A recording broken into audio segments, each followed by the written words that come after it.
everybody, I'm out here and I figured I would show you guys this while I came across it. So this is a young elm tree. This is one of the trees that you look for when you're looking for morel mushrooms. So it's still young, but it's got all the characteristics that I wanted to show you guys. So the first thing you'll notice is the bark's overall grayish greenish color. As it gets older, that'll be more gray. There's these ridges that run all the way down it, and they're really erratic. See, on an ash tree, they'll be more uniform. These are really erratic, and they kind of look like there's no real rhyme or reason to them.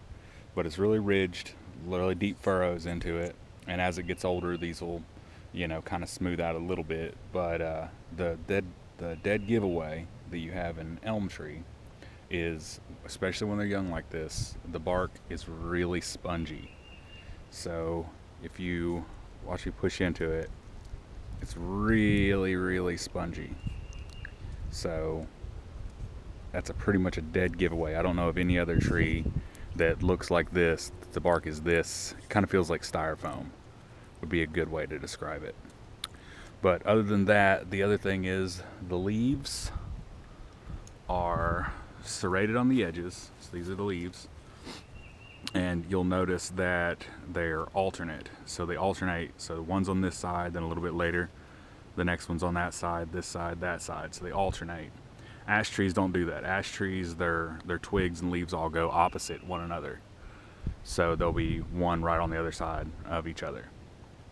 So that's an elm tree. It's a really good tree to look for when you're looking for morels, because it typically grows in the same kind of habitats, and it's just an easy one to ID.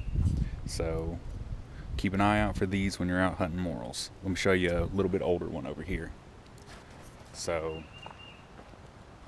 here's another one. This is probably a bit more typical, and you'll notice it's still really erratic patterning.